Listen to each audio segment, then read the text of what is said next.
Okay. Hi, everyone. My name is Ben Gill. I'm a senior project officer with the COVID response team. Today, we're bringing you a short webinar around supervising remote teams. I'd like to begin by acknowledging the first Australians of our country, the Aboriginal and Torres Strait Islander people, and pay my respect to the elders past, present, and emerging. We're lucky to have with us today Lisa Buckley and Claire Shrewsbury to help you get some insight into how you might want to supervise teams using technologies. I'll pass over to each of them to introduce themselves. Lisa, to you first. Hello everybody, my name is Lisa Buckley and I'm a Senior Advisor in the Human Resources team at ANU. I'm recording this from my spare room today, which I tidied up this morning for this purpose, and my husband's in the next room and I've told him to be very quiet so that we can record today. Thanks, Lisa. Claire? Hi, Ben and Lisa, nice to see you. My name is Claire Shrewsbury. I'm the Associate Director for Culture and Development in the HR division at ANU. I'm also in my spare room. I did not tidy up, so you can see all of the toys on the shelf behind me. And my co-workers today are aged 11 and 8, and they are watching a movie. So they're also under instruction to stay quiet for the next 45 minutes. Thanks, Claire. I'm in my sister's bedroom. It's the one room in the house where the cats can't get in because they can't open this door. So they've been told to be quiet, but I'm less confident that they'll actually listen to me. So we'll get right into it. To give you a bit of background about what we'll cover today, we'll go through the community wellbeing team, which some of you may or may not know about, talk about some of the myths that prevail around remote work, the common challenges. We'll go through about 8 strategies to help you supervise your teams effectively. And most of those are really prompts for you to think through how you might have conversations with your teams and what you might want to consider. Have a little conversation about remote team cultures and fostering social connection. And then we've also included some resources at the end you might want to dive into if you need more information. So the community wellbeing team was established only a few weeks ago. Its first goal was really rapid response to students and staff dealing with a range of issues around COVID-19 situation. But in the coming weeks, and this is really the first stage of that, we'll be engaging more proactively with the community about health promotion messages and giving you content to help ease into the transition. It's probably useful to know, and I think Lisa and Claire would agree, that these are unprecedented times. We've seen a huge shift from our workforce from co-located teams on the campus to working from home. And it's important to note, I guess, that while many people choose to work from home, that choice is being taken out of this situation at the moment. So if you're feeling stressed, you're not really sure, that's totally okay. You're not alone. This is a learning period for everyone. This is really the first stage about giving you what you can do now to help you and your teams. And we'll be coming back to you in the coming weeks with more detailed information as well. So, I think that's a really important point, Ben, because I think the changes that we've all experienced have been so sudden and so profound that actually previously working from home has probably been more of achieving a work-life balance and a work-life integration. But I think at the moment, for most of us, it's become much more of an overlap so that home and work are one and the same. So I think, for us as a university, it's a completely new way of working, and many of us, the vast majority of managers at ANU and leaders at ANU, have no experience of managing remote teams before. So I think it's a really important point to acknowledge that it is a new skill, and that's okay, and it will require some time and practice to develop it, and that we need to be kind to ourselves while we do that. Yeah, I think that's really well said, Lisa. Thank you. So if you look at the slide in front of you, you can see some of the common myths that exist around remote work. Lisa and Claire, I'm really curious to see whether you've felt these yourselves, whether you've experienced them. And I know, Claire, you've specifically spoken to people around the university as well, wondering what they're thinking as well. So Claire, I might go to you first and then to Lisa. Yeah, thanks, Ben. It's nice to have a few light-hearted images there to start us off, but these myths are certainly things that we've heard from talking to supervisors across the university in just having conversations with people to get ready for this webinar. Certainly, there's the whole spectrum of opinions and perspectives from how do I know what my staff are doing? I think they're doing nothing, to you know, a more relaxed kind of relationship. Certainly, I think that I've experienced before managing elements of my team who were working remotely, and I was in the office, and it's actually quite hard to get visibility and maintain that connection. And probably my reflection on that is I didn't do a great job at the time. I left it to the people who were working remotely, and in the office team, we didn't change any of our behaviors at all. But currently, most of us, the majority of ANU staff and students, are studying and working remotely. And so what we need to do is collectively look at what our expectations are of each other, and then how can we use the tools and tips at our disposal to think differently about how we work together. No, great. I think that's really insightful. Thanks, Claire. Lisa?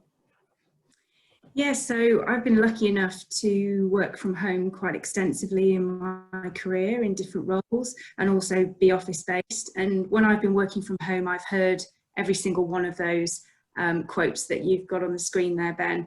I think the most common one of all that I've heard is, well, if you're working from home, you're not really working, are you? And I think that's a really common misperception that many people have had. I think the good news is, because we're all now working from home, it will really challenge those perceptions and change some of those misconceptions, if you like. But I think certainly the statistics, the data shows that people who work from home are much more productive, have higher productivity, and on occasions work longer hours. So I think the longer hours challenge is a really key point. As leaders, we need to make sure that our teams have strategies in place to try and stick to a work schedule, make sure they've got a separate workspace, don't answer the phone at all times of day and night, and that they take proper, lunch breaks and regular breaks through the day. Those things are hard to do, but they are really important.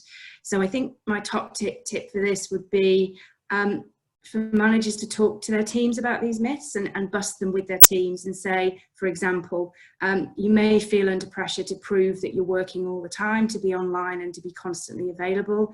That's not my expectation of you. So one of the solutions we've put in place in my team just in the last few days is we've all shared what hours we can do during the day around things like childcare, based on what our partners are doing and things. And then we've shared those working hours amongst us, so we all know when we're online and when we're not. So we've been honest about that, and we've said what works for us, and we've shared it as a team. And I think that's a really important thing. Yeah, no, thanks, Lisa. I think that's a really useful tip supervisors can take away. And I think the key thing is to keep checking in. Plans that work this week may not work next week.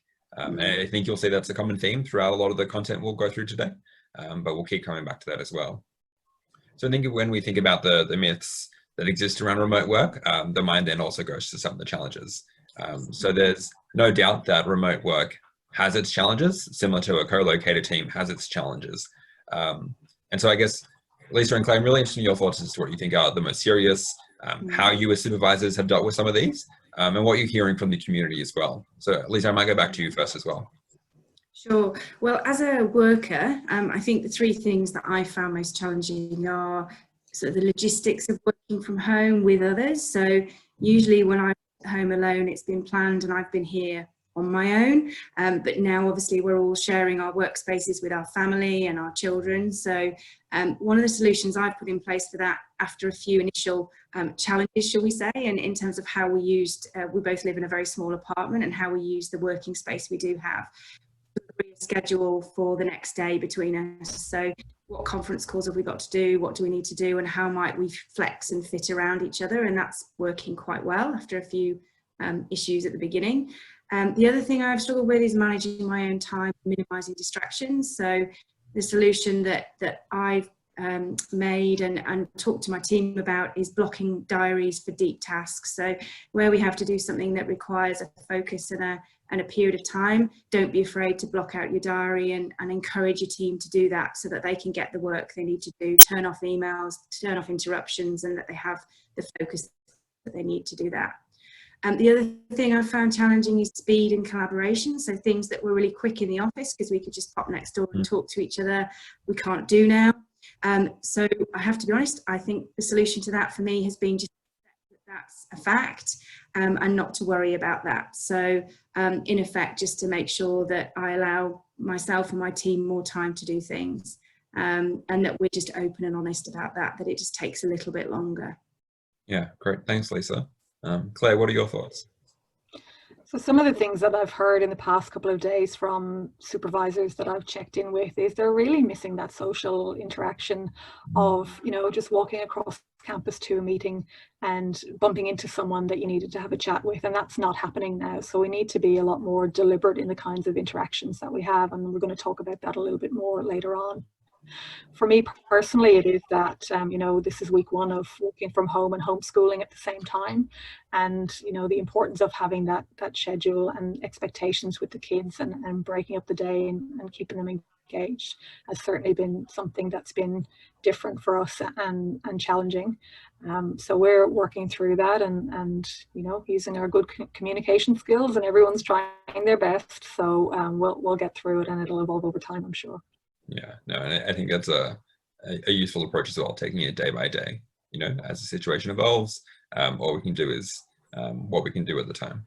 If we look at, I guess, the challenge number 6 there around challenges to a manager's identity, we've included there because it's probably something that people may not think about, which could be in effect now. As managers, we can sometimes draw a sense of self or confidence from being busy, walking back-to-back meetings, walking around campus with purpose. A lot of that is not really on the table at the moment. So it's worth treating yourself with some kindness as well as you transition into what it means to supervise remotely, and where this sense of self and confidence can come from.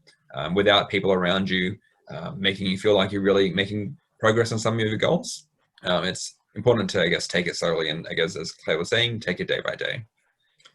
So we'll jump now into some of the strategies. So as I indicated at the start, we've got about 8 strategies, which are a consolidation of a lot of different resources and readings, all of which are linked at the end if you want to dive deeper. But I think they range from the basics. How do you really supervise teams in a co-located sense to a remote sense? Largely the same, just require a bit of adaptation to skills that you likely already have. So we'll go with you, Claire, first. On expectations, what are some of the ways supervisors can help their team rethink what's achievable in this period? Thanks, Ben. I think there are a couple of elements to that. So I really like your first bullet point there, goals and roles, not least because it rhymes, but also because I think it's about the manager, the supervisor's role in achieving clarity and having those conversations. We're into Q2 now of the year. Q1, we'll probably all agree, was a bit of a write-off, and it's now about coming back to what were we hoping to achieve for the year and reframing that a little bit. So I think that's a really important conversation to have with teams. Some of us need to do PDRs remotely during this time, and having these conversations now where we set some expectations and we have that clarity is going to be really important to have those conversations down the track. And as you were saying, the things that we have probably done in the office already, they're not that different, but some of the challenges are about not being in the room with someone. So we're all getting really creative with the technology that we're using to have those interactions, but absolutely wanting to be deliberate and thoughtful about how we plan those things. Yeah, great. Thanks, Claire. Lisa, I'm really curious as your thoughts on the check-in. So I think you've had some really great communication with your team, but what do you think about the daily check-in? Does it need to be daily? Is it weekly? Is it case-by-case basis? Can you share some insight on that? Yeah, sure. I think the feedback Claire and I have had from the leaders we've been speaking to in the last few days is that the daily check-in is really popular, and that's something that a lot of people are doing.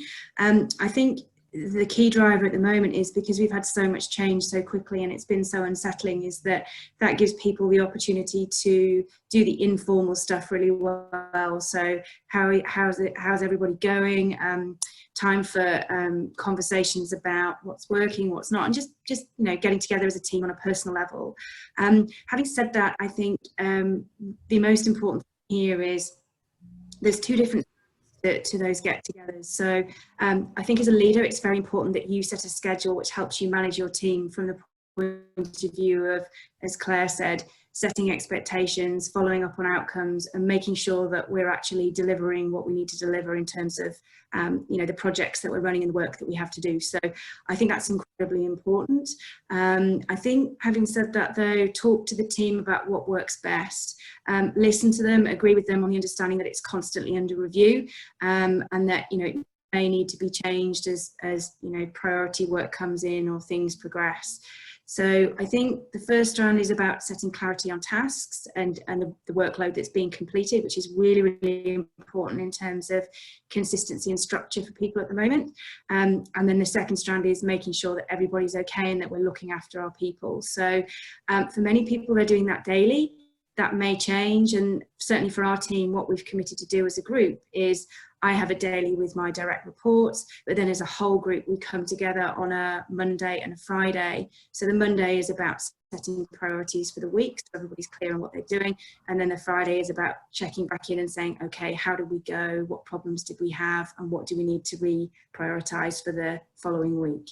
And that's working well for us. No, that's really great to hear. I think, again, it's another useful thing that a supervisor could pick up right now. And the key thing is just try things, right? We're in you know, new territory for a lot of people. We don't really know what's happening. So it's a great time to experiment, to try and keep communication open. If it's not working for your team, ask them to let you know. Try something else, or if they have an idea, let them suggest it and see how that goes as well. That's right. You know, on the humanizing connection, I think it's pretty straightforward. I think sometimes it can be a tendency among teams to purely rely on emails. But in this time when people are feeling a bit isolated, pick up the phone, use video chats. Small changes like that can actually have a huge impact on people, particularly those who might be working from home, who live alone, who may not actually have a lot of other support networks with them. As frustrating as other housemates can be, you know, they are also an opportunity to connect with people, animal or human alike. So we'll move on to the next strategy now. So I think talking about communication, I think there is a risk here now that we've got all these tools. We've got Zoom, Teams, you know, emails, and many other applications as well. There's a risk that we can inundate people with communications, notifications, etc. Claire, I'm really interested in your thoughts about how we can actually set some expectations about managing communication and making it easy for people to engage with their work. Yeah, thanks, Ben. It's a really good question. I'd heard from a friend who works elsewhere last week that they're in 12 Microsoft Teams sites. And I just thought, wow, how are you handling that? And I think the response was that they weren't. And they really want to do something about that, because you can have information overload and lots and lots of expectations across all of these platforms. And while we're learning as we go and we're growing to appreciate what we have access to, it really is about sitting down with the team and making a decision about what works for everybody. So whether it's SharePoint or Teams or WhatsApp group or whatever it might be, getting buy-in and agreement from the team, and also talking through those ground rules and some protocols. So I had a chat with someone from one of the colleges the other day, and that's exactly what they did earlier in the week. Once they knew that everyone was going to be transitioning to working remotely, they talked about some, as you've put in the slide there, rules of engagement. And I think it's much better to do that up front rather than wait till somebody gets upset later on when you haven't had that conversation. So that was around talking about everybody's work schedule, like Lisa mentioned for her team, and you know, whether the manager expected that people would send them a text first, or they could just pick up the phone at any time during the day, because obviously managers and supervisors are trying to do their own work too, and obviously balancing that with supporting the team and being available to the team when they can't see you is really important to get right. But I think it all stems from a really good upfront conversation with the team about everybody's expectations and needs. Yeah, no, I think that's really useful advice. Thanks, Claire. Lisa, I'm curious as to what you think about how a lot of these strategies apply to teams of different sizes. I mean, I think we have teams with shapes and sizes of varying degrees across the whole university. What works for a small team may not work for a larger team. So do you have any insight you'd like to share on that? Yeah, sure. I think the most important point is the one that Claire made and yourself about information overload. So talk about it, agree it, but then more importantly, actually do it. So I think we're all in situations as leaders where we have to cancel meetings because things crop up. But I think it's just a reminder to ourselves that at the moment where we're working from home and people are more isolated, if we're only having one weekly meeting and we cancel it and we schedule it for very soon after, that's then a situation where people haven't had that forum for the whole week. So it's just being mindful of that and being really careful to make that commitment to do it. The other thing I think is really important with larger teams is there can be a huge amount of activities to track and work to allocate and to sort of look at where people are in terms of their outcomes. So this is a piece of feedback I've had from a few people already, that they're finding that very difficult with larger teams. So a top tip I would suggest there is that you look at creating, or ask one of your team to create, a team share board or updates board where people can actually go in. You've got an agreed template and people update their progress and the whole team can see it. And then what you do in effect is you use that as the foundation for your discussion on work progress in your team meetings, whether that's, you know, weekly or every other day, or even daily if that's appropriate. So that works really well for large teams because they can go in and provide their own updates, and then it's a case of coming together and reviewing it, and it's not you that, as the leader, is having to contact everybody individually, and that as well. The other thing I think is really important for large teams is focus on the outcomes, not the activity. And what I mean by that is it's not possible to manage every aspect of a team's work remotely, and you shouldn't be either. It's about building that culture of trust. But good cultures come out from focusing on what outputs people achieve and measuring those. So don't focus on how many hours people are working, focus on the deliverable and what they've achieved. And I think that ties into my last point around recognition. So if you're really clear with your teams on what success looks like at the moment, you can then pick it up and recognize it when people have done a fantastic job.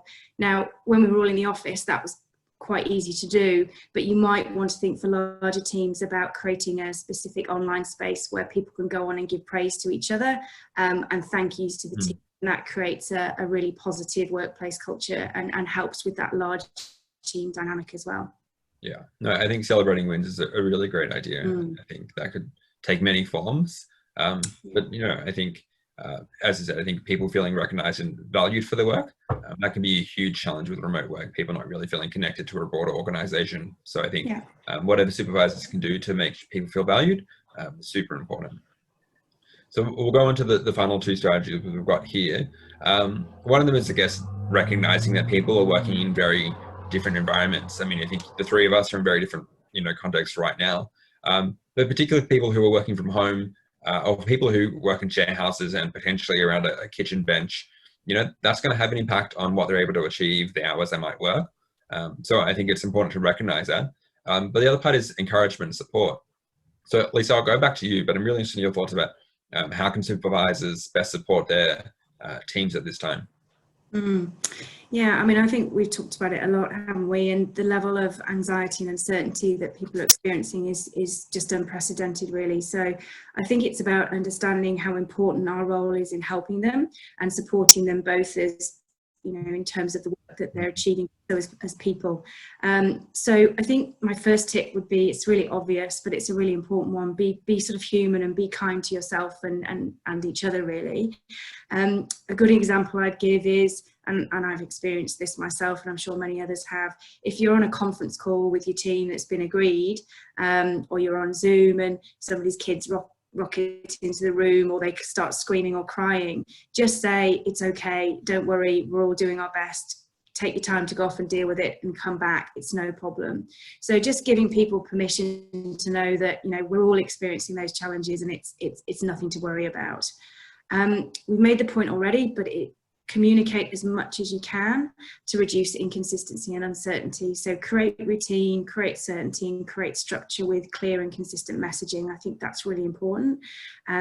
We know how important it is from the government at the moment, and I think as leaders in the organisation, we fulfill that role as well. So I think that's really, really critical to help people manage that sort of anxiety that we're naturally feeling. So we're communicating well, we're giving the people the information they need, and we're checking in to see if they've got what they need to do their job continually.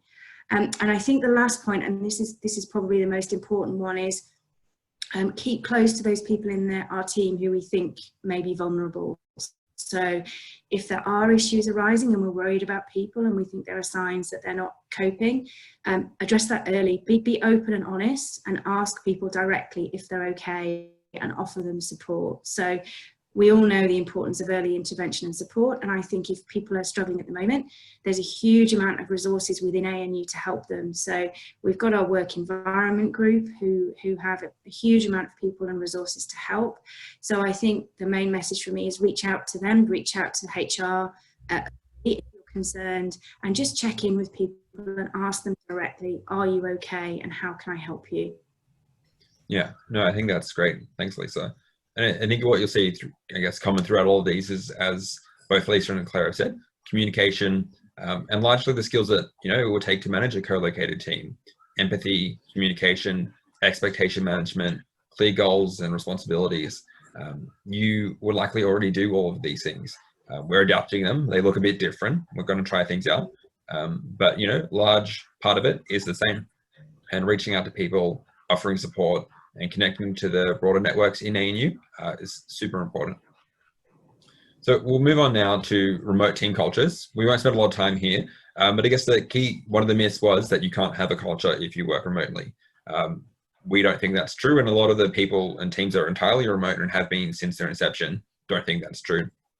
It looks different, but the key difference really here is intention. It won't just happen by itself, and as a supervisor, it's on you to really make sure that you're setting those clear rules to live by, and a lot of the strategies go through that. But they're also providing opportunities for people to get in touch, whether it's a little social opportunity at the start of a meeting, different social events, and seeing how they adapt. We've got some ideas on the next slide, and some of the resources will go into some more depth about how you might want to start this. So some of the ideas we've sourced from our community: town halls, using Teams or Zooms, virtual morning teas or coffee walks, a classic of ANU.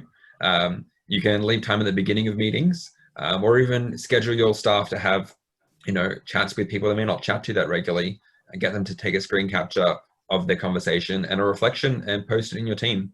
You can learn more about people by making the time for it.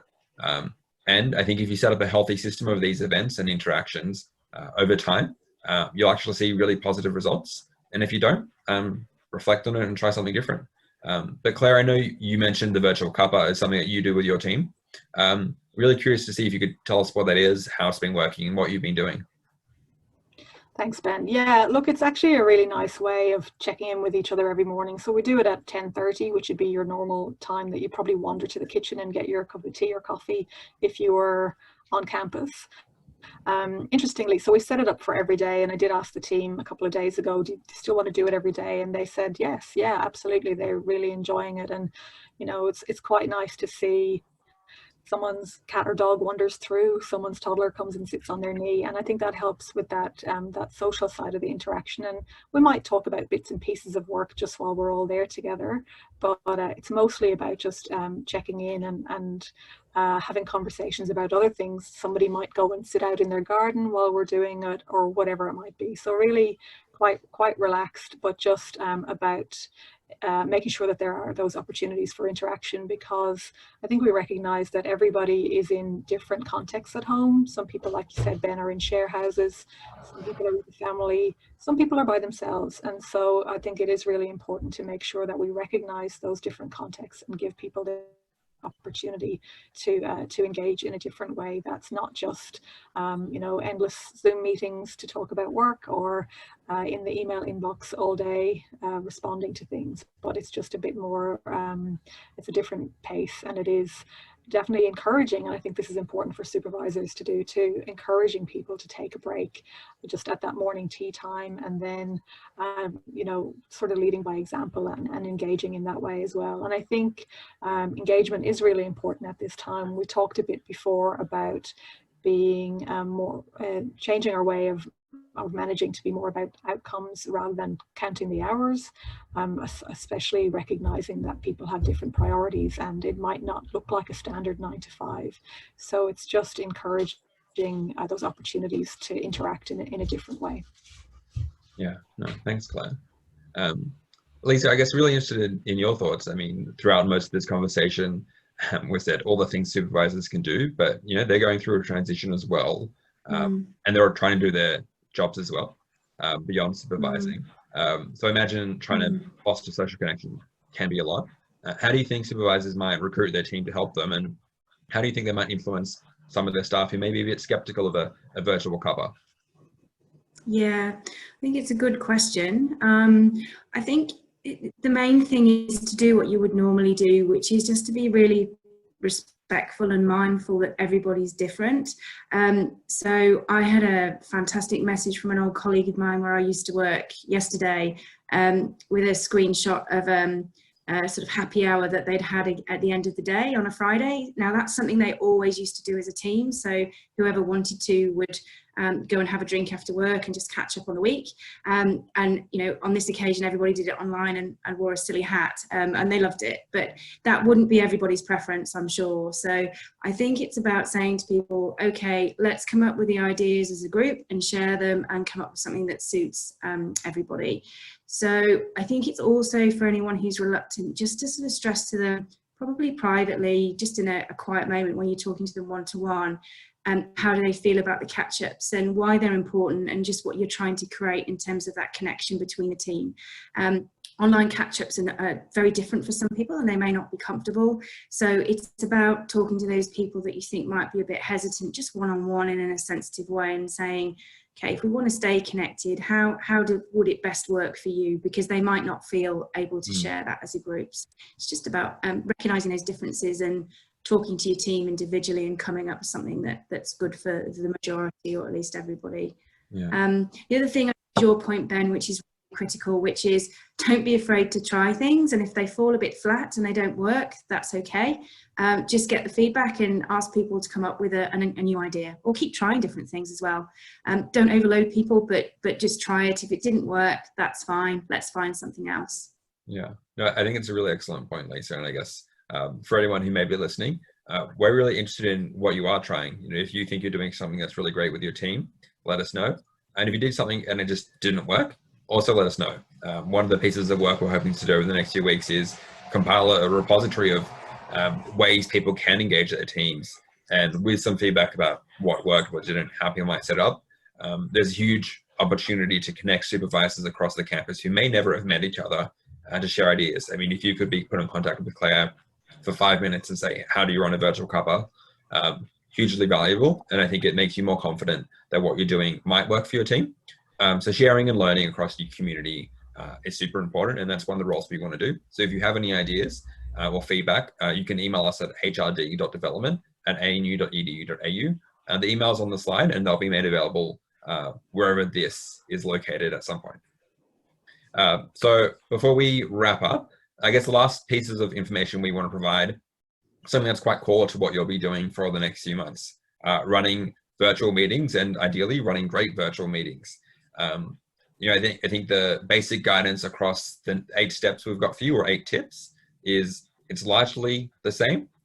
What it takes to run a great meeting is largely the same as what it takes to run a great virtual meeting.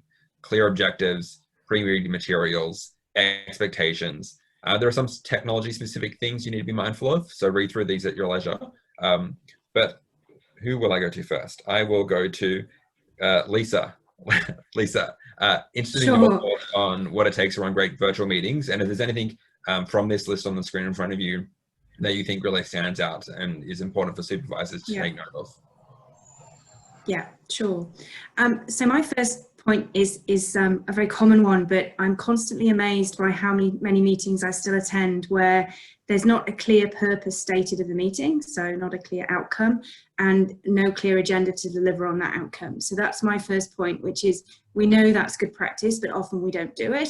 But for virtual meetings, it's even more important. So have a really clearly stated purpose for the meeting at the beginning, and then have a clear agenda with owners to support that. And I think it's more important than ever now. Don't just go through tasks. So this goes to the point about connection and opportunities for people to talk, which would perhaps be easier in the office. Make sure you create an opportunity for people to ask questions and to check their understanding, share ideas, and have a discussion. So avoid the temptation that's often there to go through. I know we have a huge amount to cover, but just make sure that you've built in at least some time to allow for those things, so people feel it has been a an opportunity to have a group meeting and a discussion. That's really, really important. And again, this goes to point to people's differences. Not everybody will feel comfortable in a virtual meeting online format. This may be the first time they've ever done it because they've never worked from home before.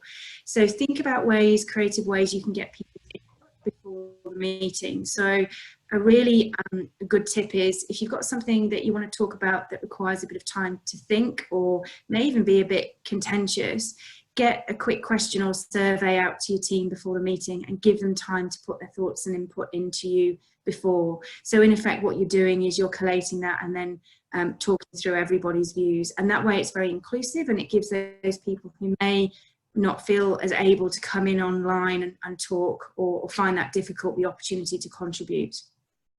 Yeah, no, thanks, Lisa. I think that's really insightful and some useful takeaways for supervisors. So if we go to the next 4 tips for running great virtual meetings, you know, a lot of these look familiar. Having a chair or a facilitator, thinking about how you make decisions as a team, how you call on people to give feedback or, you know, vote in some context. And I guess also importantly in this context, how you use the tools that are available to you to run engaging meetings. So Claire, I guess same question to you. What are some advice you have for supervisors? And out of these tips, what really stands out to you think that is useful for supervisors? Thanks, Ben. Yeah, I think these really build on the first 4 tips. I think assigning the facilitator or the chair, who doesn't need to be the manager or the supervisor, you can rotate that. It's a really good learning opportunity for people, especially in using these new tools. Obviously, if you've got your agenda already set out, then hopefully the meeting almost runs itself, but it does need a little bit of discipline to keep things moving. And I think group size is really important as well. So you'll make some choices for a larger group that you might not make for a smaller group. And I think a lot of that is about time and being respectful of people's time. You may well find that you're having shorter meetings over Zoom or Teams because being in the frame on camera for an hour or more is probably not reasonable. It's actually quite draining, and so you might shorten your meetings, and then so to get out of the meeting what you want to, you might operate them in a different way. So you can do things like have people put their hand up in the chat box off to the side, depending on what platform you're using, so that you can get quick agreement rather than having to go around the whole room and getting agreement from everybody. But I think that really needs to be balanced out with making sure that everybody has an opportunity to have their say.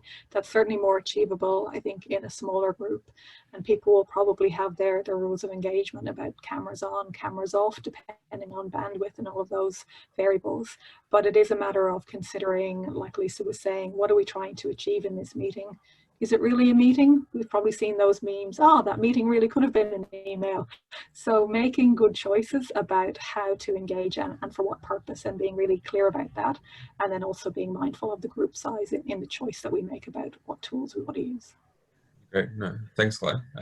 Again, really useful insights. So as I think we mentioned at the start, a lot of the content you've seen in the slides have been, I guess, drawn from the resources that are linked on this slide. We've also compiled a number of additional resources. So we know there will definitely be some of you out there who want to engage more on this. Particularly, it's a way of control and getting a sense of control during these stressful times. But 2 in particular, I kind of want to call out. So Claire, I know you suggested Carol Dweck Mindset. Why? I love this book. So I had the opportunity to read Mindset last year, and I would say that it's probably the best management book I've ever read. And it was really useful not only for work, but also for parenting and educating kids, because Carol Dweck talks about the process rather than necessarily the outcome. And so I just found it incredibly useful and accessible. She talks about having a growth mindset, which I think, especially in these very uncertain times, is something that we can embrace, especially if we're struggling with the transition to working from home. And as we said earlier, it hasn't been by choice. Usually in other contexts, if you were working from home, you would choose to do so. But this has been something that's been beyond our control. So I found it really useful to kind of reframe our thinking. I recommend it. And I think online bookstores are probably still delivering. So if you want to get your hands on a copy, it's probably still doable. But I have seen articles that have been written that people can access online as well, based off Carol Dweck's work. So I'm sure they could be readily accessed as well. Yeah, no, I fully endorse that. Red mindset myself and really enjoyed it. And I think it's an interesting question to think, even for you and your teams. What do you think you'll learn in the next 3 months that you otherwise wouldn't have? Yeah. You know, yes, there are a lot of negatives to the current situation, but what are the positives? You know, even looking for those can really change your mindset. Lisa, you suggested the remote leadership from the Australian HR Institute. You want to talk us through that a little bit? Sure. So I think the top tip from me would be pick the sources of information that you trust and are important to you. So I think at the moment everybody feels this huge, overwhelming volume of media, for example, about the current pandemic crisis. That I think, and again, you know, in my inbox every day I get literally hundreds of pieces of information from you know, things that I subscribe to. So I've picked 2 or 3 that I trust, and I've done a bit like what I've done with the media. I pick a certain amount of time per day where I look at those and I try and learn something that's going to help me with my new situation or managing remotely or whatever it is. So I think pick your sources, talk to the people you trust as well, your colleagues, about what they use and get ideas from them. But give yourself, one of the positives, to pick up your point, Ben, of working from home, is you can actually allocate a little bit of time every week to your own development. So you can block out a bit of time and you can say, actually, I'm going to spend half an hour a week, you know, reading some material on a particular topic. So that's what I'm trying to do. I don't get it right all the time, but it's certainly something I'm aiming for, and I'm picking trusted sources that I can go to do that without being overwhelmed. Yeah, and I think that's a useful point more broadly. I think if there is something a supervisor is feeling unsure about, or they don't know how to use it, so technology would be a good example. If you don't know how to use Zoom or Teams, take some time to learn, you know, even half an hour a week. Again, going back to where will you be 3 months from now, you could be an expert user by then, or at least a really good moderate user. So, you know, be realistic with what you can achieve in half an hour a week, but you know, there are a lot of resources and information online. Some of it's provided by the ANU, so make sure you're checking out what is already provided. But if you don't know, ask for help. Your colleagues are there, your teams are there. There's nothing wrong with saying you don't know. It's actually really powerful. So that brings us to the end of our first experiment in providing new content. We're really keen to hear your feedback. Was this a useful way of delivering content? Was it not? Is there something missing that you would wish we had talked about or provided? We'll be doing more webinars like this over the coming weeks, some more focused generally on working from home for a broader staff audience, some about parenting and caring while working from home. And if you have suggestions about what else we might cover, send us an email as well to hrd.development@anu.edu.au. Also, if you don't like what we're doing, let us know. There's no point in us continuing to provide webinars if no one's going to watch them or they don't think they're useful. So really open to feedback either way. Just make sure it's work appropriate. But before passing or saying our goodbyes, I want to thank Lisa and Claire. I really appreciate your time, but hoping you could maybe share with us a key takeaway you think supervisors should think about moving forward. Claire, let's go with you first. Sure. Thanks, Ben. And I guess I would tag this on to your call for feedback, that I've observed a lot of kindness coming from the ANU community and family and friends beyond that too. And I think that's a really good thing. And as supervisors and managers, I think we should remember to be kind to ourselves as well. Everybody's learning and everybody's trying their best. But so something that I have valued has been the behaviors that I see in the community, and I think that's really great. And hopefully as leaders we can continue to have that happen by the choices that we make and the interactions that we have as well in our work. Yeah, great, thanks Claire. Lisa.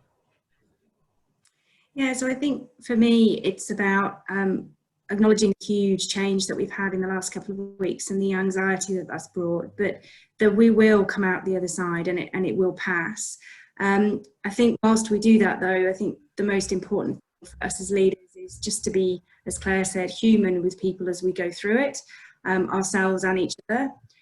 Listen to your teams, communicate often and openly, and just understand, while it's okay for us not to have all the answers and we're figuring some of those things out for ourselves, it is absolutely our role to ensure that we help our teams do what they need to do to keep the university operational, but also to look after them while they're doing it. And that's the most important thing that we can do. No, both really useful takeaways. So thank you both again. I really appreciate your time and expertise in this space, especially helping people during this transition period. Well, that's all from us from today. Hopefully you enjoy this, and we look forward to hearing from you. Okay. Bye. Thanks, Ben. Bye. Okay. Thanks, Ben. Stop.